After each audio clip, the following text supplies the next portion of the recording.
Good evening, and welcome to this edition of Conversations with Lothrop. We're very pleased you could be with us this evening. We have a distinguished guest today, Micah Mitchell, who grew up in Oberlin and has just graduated from Oberlin High School. I imagine the ink isn't quite dry on your diploma yet, is it? Not quite. Not quite. Yeah. His awards and achievements would put most of us to who are mortals at least, to shame. I'll just list a few so you get an idea of this prestigious guest. He's student council president, was. Everything's now past tense here. Well, some of them are. President of the National Honor Society. And I guess the Drama Club. That's right. Right. And you have a certificate of merit from NAHS, which is what? NAHS? Yes. It got me on that one. That's probably for my academic accomplishments. Okay, that's what it is. Right, okay. Yeah. And you're in the Interact Club? Right, that's for community service. Okay, Youth for Youth? That's also a high school organization. Okay. Boy Scouts, AMAFIM, Modern Dance. Right. And Video Club. And then I'm running out of paper at this time to go on with much more. But he did do a distinguished thing, this most interesting thing. This past year, he was the student representative to the Board of Education, which I think you enjoyed a lot. That was we'll mention that a little bit. And these awards are really too numerous to mention, so all I'll say as I look at this is, wow, we have an impressive guest. First, let me ask you, that now that you've graduated, have you any specific reactions or comments in having done so? The most interesting thought that I had was realizing that I've been to many Oberlin High School commencement ceremonies, but I've never sat in the audience and thought, wow, one day I'll be sitting there up on the stage. And it wasn't until I actually got there that day with my friends and we realized we hadn't dreamed about that moment as envisioning ourselves where we've seen our peers, but it was such a brief yet important moment. It was undeniably special. And you had to make a talk of some kind. As student council president, I did the official welcoming, kept it nice and brief because of the excitement, and we had a lot of great speeches from our valedictorians, but it was just an incredible moment. It was so short that it was hard to believe it really happened afterwards. And it's impressive to look out to a full chapel, isn't it, when you're standing there in the podium. Lots of eyes looking at you there. This is a philosophical question. There's a lot of comment these days about the sad state of public education in general and the so-called dumbing down syndrome, people not able to anymore to, including college students, to use the English language properly and not knowing basic things that at least people used to feel needed to be known. Do you have any thoughts about that, any perspective on that? Well, some general thoughts might be that with my age group, I feel we've got a lot of new advancements, especially technological, that kind of spoil us in having to know the things that our parents had to know, for example. I don't think we've probably concentrated on spelling as much in maybe grade school because now we have all sorts of spell checkers and emails that we can't send unless the spelling is correct and such. And we've spent a lot of time on new things that have come up that maybe our parents didn't have to learn about. For example, all the intensive computer work we do. So I think the curriculum has changed, and that might attribute to a lot of the idea of dumbing down in the public schools. Do you notice that your peers, many of them at all, have difficulty in speaking or conversation? Yes, I'd say that the idea of knowing when it's appropriate to use a lot of slang and when it's appropriate to use proper English grammar, they know the difference between those circumstances, but still, like knowing when to and when not to versus knowing how to are different things, and you know, it has to do with how you grow up, what you hear around you. In school, of course, our teachers will use language that's appropriate and should rub off with some good grammar skills and such, but I'd say that there would be a pretty substantial problem with that at the high school, yeah. Good. Because people do need to be able to stand on their feet sometimes or sit in a chair and put two or three words together and get a period, particularly in an interview, job interviews, making presentations and so forth. That's right. I know this is a problem at the college because many students have great trouble putting things together. Looking back over your time at OHS, are there things that have given you special satisfaction? Undoubtedly, the Oberlin High School Drama Club was one of the most special experiences I had in high school, and I began my drama career my freshman year with a murder mystery. The drama club does an annual outing out to Prestes of Oberlin, where they do a dinner theater murder mystery that's always very enjoyable and fun. And since then I was hooked and participated, if not on stage or backstage, and at least as an audience member in every production since then. And it was an incredible experience, especially under Pat Price's leadership. She's wonderful, isn't she? She's amazing, and I really appreciated all the insight into who I am that came from those dramatic performances. Are there any serious disappointments?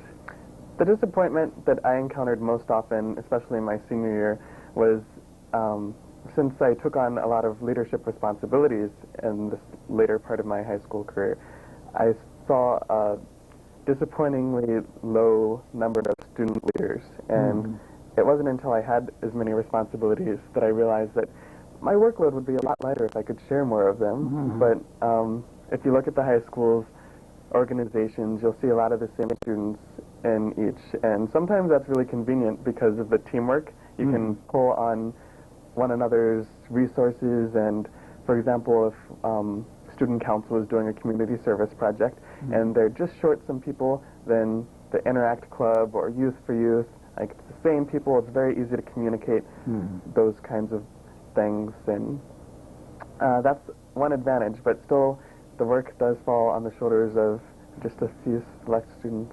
Are there efforts made to try to draw people in? At the beginning of the year, but I actually think that's an improvement that could be made. Something that I think is actually improving through the freshman mentoring program, which is something that started this past year, where upperclassmen who have experienced a lot of what Oberlin High School has to offer outside of the classroom can share with younger students, like incoming freshmen, their experiences and take them to club meetings or athletic events to spike their interest, and hopefully that in the long run will improve the problem that I spoke of. That's good. Great. This last year you have been president of the Student Senate. And would you tell us what the role of the Student Council, I should say, shouldn't I? Would you tell us what the role is? What does it do? Well, how does it go about doing it? Overall, the responsibility of the Student Council is to serve as a communication forum between the faculty of the high school and the students. When there are concerns from the students, then you listen to those, and since the change needs to take place on an administrative level, you've got to be the in-between group. And another big objective is to really just do all you can to improve the atmosphere, make it as positive as you can at the high school, because no one's going to want to be there if it's not a positive place, a place you can go and smile. But I've noticed recently that our student council is different than some of the student councils around us. We don't have a pep club at the high school, so student council is responsible for a lot of dances and pep assemblies and homecoming activities, and a lot of times that workload gets like to be a big burden when it comes to trying to balance it with community service and just the general school improvements that you're trying to do at the same time. Council meets how often? Every week. Every week. Yeah. And how many people on it? That's one thing. We started off the school year with about 20 to 30 students. On the council? And then what you've got is students who have specific interests, such as those who joined specifically because they really wanted to have some influence on the homecoming decorations or something. So you see them for the entire fall season, but then after that they kind of disappear, or they come when it's time for a dance or special event. And you break down into committees to multitask and get things done, and in some ways that's really beneficial, but I'd say you've got smaller representation at the meetings than you've got when it's crunch time, getting ready for actual events. And you have people from every class? Yes. Yeah. Yes. So, let's see, is there anything you want to say about the Drama Club or the National Honor Society? Well, I've already spoken about the Drama Club and how much that's meant to me. But the National Honor Society is something that I see as having had a great impact on my life, too. I've served as the president of the National Honor Society this year, and the recycling program that has been at the high school for the last few years has been sponsored by the National Honor Society, specifically paper, and each classroom had a box that the National Honor Society would take charge of getting it out to BFI and getting the paper recycled. And of course, a high school can create a lot of paper, and that's something really nice, but also very fun. And you wouldn't guess that, but we've had a lot of fun times carrying huge bags and boxes out to BFI, and sometimes actually having to get in the dumpster with them to empty them all out. And it sounds very dirty and messy, but it made for a lot of laughs and an enjoyable experience. That's sort of called knowing how the other half live, isn't That's it? right. That's right. But it's really fulfilling at the same time. And we've also been something called the Internet Club and Youth for Youth. What are they? Interact Club is from the high school in cooperation with the Oberlin Rotary Club, and that's for community service. Participated in events like the community holiday parade, and where I got to be an elf just marching through the streets of Oberlin, and then we met uptown for the lighting of the Christmas tree.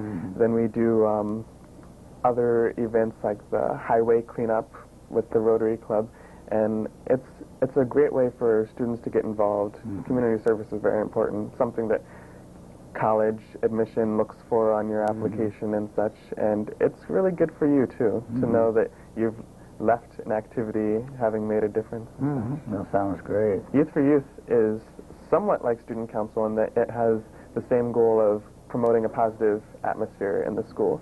They deal with less of the specialized activities like dances and such, although they do create their own programs, but more of the promoting awareness about issues that students have, such as just like putting up a poster about making right decisions using drugs and stuff like that. So they're an organization that I truly believe has a great deal of potential, just because they go to the students more, and student council is there for the students to come to, and of course you try and reach out as much as possible, but Youth for Youth, I think, like I said, it has a lot of potential, and it's a great organization. This past year, you've been a student one of two student representatives. You did that because you were president of the Senate, was that out of the council? They are the two student representatives to the school board are appointed, and the other representative this year was my good friend Jackie Busick, and she serves as president of the Youth for Youth, and I would say that my presidency of student council was a big push for allowing me to have that honor, but that was also a really great experience, one that they hadn't been practicing, although it had been in their board laws, but now this has begun a new cycle of traditionally having two students present at each board meeting to... Now she's going to continue on, right. And who's going to take your place? That should have been determined just very recently. It will be a upperclassman. That's one of the requirements. Someone that the administration feels has the responsibility and the interest in going. It's a great learning experience. And my guess is it's a learning experience for the board. That's true, because they're getting a perspective, yes. Yes. And it's one of the nicest things about it has been being able to share good news. The board members, I noticed, get a lot of grief from concerned community members and parents, and that's what the board is there, to address these concerns. But it's also been a great pleasure to be able to share the accomplishments of the high school and the good news of the district and stuff, and that seemed to just brighten up the meetings. Yeah. Do you think you'll ever be on a board yourself someday? I would imagine, especially with my experiences at Oberlin High School, wanting to make a difference has really stuck me right here. So who knows, I could be on with the Oberlin School Board one day. Or in some other public office. I mean, That's right. Do you think George Bush needs to worry about you pushing him over? I don't know. That was national politics. I think I'll go with something smaller where I can see the difference immediately. Yeah. You've been a Boy Scout, or are a Boy Scout. Right. What rank did you obtain? I submitted my application for my Eagle Scout rank just a little more than a week ago. Oh, wonderful. I passed my great big board of review, which is one of the last requirements before you are given your Eagle Scout award. So I should be celebrating that when I return from spring. Oh, wonderful, wonderful. Then are there some do they still have palms or something beyond that? Right. One of the big requirements for getting such a high rank in Boy Scouts is earning merit badges, which cover a wide area. I mean, I get my swimming and my first aid and my pioneering and wilderness survival merit badge, but there are hundreds that you can earn, and with each additional 5, then you can. There's still ways to stay active in scouting even after you've achieved the Eagle Scout rank. That sounds great. We congratulate you on that. Thank you. Let's talk about dance. You've had some training in dance. Tell us about that, how much and what kind of dance and so forth. I began dance when I was very young, probably about 5 years old. Oh, really? Nusha Martinuk and Carter McAdams are local dance teachers at Oberlin College, and they have a daughter who's just graduated with me named Renata McAdams, who it's nice to know that I've had a group of friends who've been with me since kindergarten, like Renata, and we began a group with some cultural performances like Ukrainian folk dance and such, just to get some insight into some things we had never been exposed to. But that evolved into modern dance, and so I've been doing that for more than a decade with the same generally basic core group of students, and we've enjoyed it. I found it therapeutic and something I really enjoy. Sounds very good. Where do you do that? At the college. At the college. Are allotted space there for rehearsals, and now we're done, which has been just yet one of many things that's brought this period of my life to closure, something that I've been doing since kindergarten, like finally coming to an end, just like... Do you think it'll continue in college? I would think that would be a nice recreational activity, and I do enjoy athletics, and it's a great form of exercise. Great, great. Well, let's talk about the college admissions process. When did you begin to think about college? Thinking about it, the school tries to push you thinking about it early, but I think my college search process really began my junior year, and the big problem was not knowing what I was looking for. My entire life up until my junior year, I was sure I would end up right at Oberlin College. It's where my mother's worked, and it's living in Oberlin, which is such a small college town.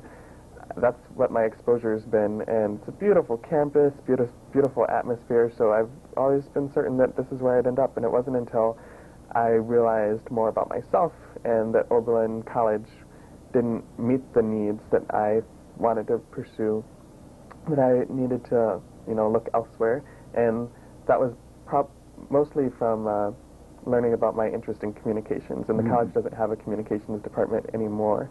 So I began looking through books, and after taking the PSAT, lots of mail comes in, and you can just search right down through their majors and see which ones have communication departments, and I had an interest in video production and editing, and so I was looking for telecommunications, and of course I enjoy performing arts, so I was looking for theater, and then I started visiting based on those search results, and I was able to learn that I wasn't interested in urban education. I looked at Chicago and Boston, and Did you think of Harvard or Yale? Or well, checked them out, but even they didn't have the just the specialized departments that I was interested in. It wasn't until I found Ohio University that I found the beautiful campus and the academic programs that really felt like a great fit. Now you're in a special program there. Something help me with this, man. I bet I've got it. Honors Tutorial College. Right. This sounds special, unique. How many are in it, and what is it? The Honors Tutorial College is very special and unique, and it's very special to me. It's a very small, separate college from the university. 60 students go in each year, and out of a very large application pool.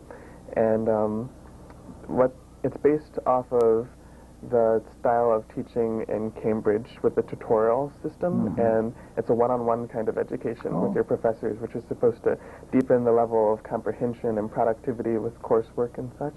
It allows for a lot of freedom in determining what kind of learning experiences you want to have, and internships and special projects. It's very flexible, and I'm really looking forward to it.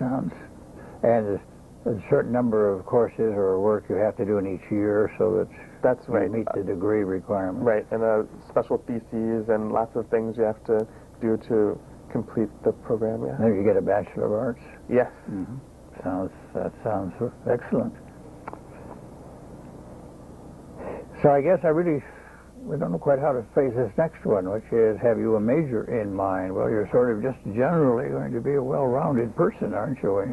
Is there anything in that you would really think now, this isn't going to seal you for life, that you are sort of looking at, or are there one or two things, three or four things maybe that you really think, maybe I would like to major or explore more? When you apply to the Honors Tutorial College, you're required to put down intended major, so that's a lot of pressure, but fortunately I knew enough that I was interested in communications. Now, saying communications is pretty broad because just about everything you do in life in a career can benefit from having communication skills. So they have smaller concentrations, telecommunications for video editing and production, which is something I really enjoy. It doesn't even feel like work when I'm doing it. I've done a lot of projects and even been awarded a great scholarship for the accomplishments I've made in that area. So telecommunications was the field I put down, but when I went to the interview weekend, I was given the opportunity to interview for interpersonal communications as well. Now that major is called Communication Studies, but it still deals with the same material in terms of different tracks you can follow: organizational communication, political communication, legal, and I would be interested in... Well, the joke is that I told the dean of the Honors Tutorial College that I planned on replacing her there. I have a lot of organizational skills, and even from high school have just developed the enjoyment for bettering the place that I'm in, and really falling in love with the Honors Tutorial College makes me believe that in the next 4 years that I'll be there, I'm going to do a lot to improve things there, even. Are you going to allow her to stay in office for 4 years, and then you're going to take over? Is that it? Well, Ohio U has graduate work there, too, and one of the best things, there's so many, about being in the Honors Tutorial College is that you're permitted to take graduate coursework throughout your experience there. So I'm going to have a lot of credit hours behind me and under my belt just while I'm working on my undergraduate work. Yeah. Great. It sounds like you've landed in just the right spot for you there. Yeah. What do you think, with all of this now, what do you think you would like to be doing 10 years from now? Well, 10 years from now, should be just about done with graduate school. One of the things that I'd like to point out is that I do have a strong interest in performing arts.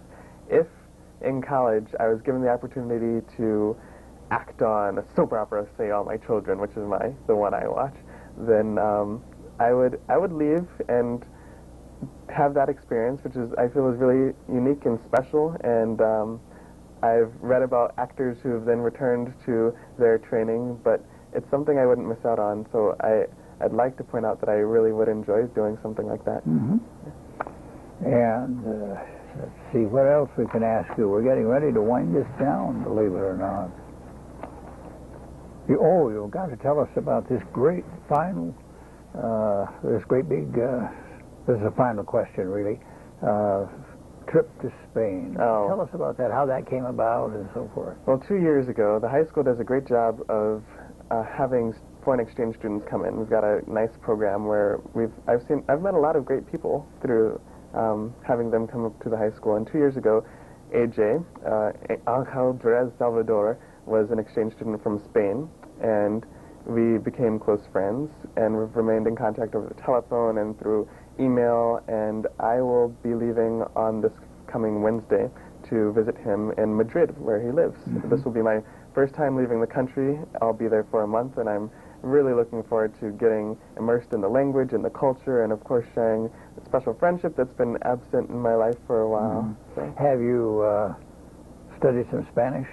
I've done Spanish levels 1 through 3 at the high school. Unfortunately, the high school's double block scheduling does not fit well with language studies, in my opinion.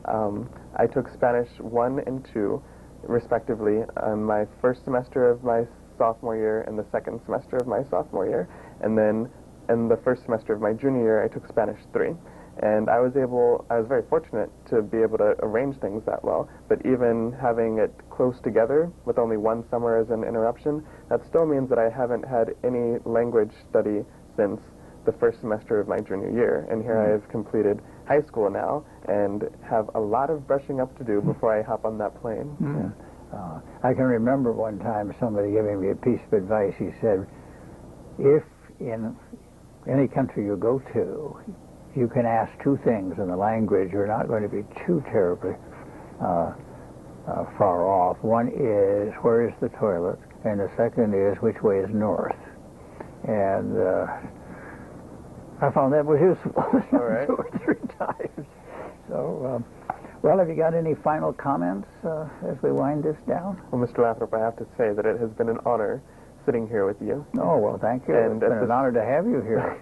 At the school board meetings, it's been very nice to see friendly faces out in the audience, and I've just had a great year.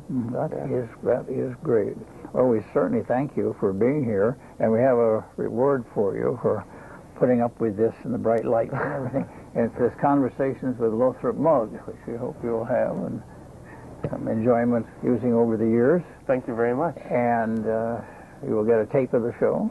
And we certainly wish you all the best in Spain and next year in Athens. And you will be dropping back occasionally to when you get to be governor or something. If I'm still around, I'll try to have you on the air there. We'll talk. I appreciate that. You haven't seen the last of me. Okay, very, very good. So thank you so much. And we thank you very much for being with us this evening, and hope that you will have a very fine summer. Thanks again.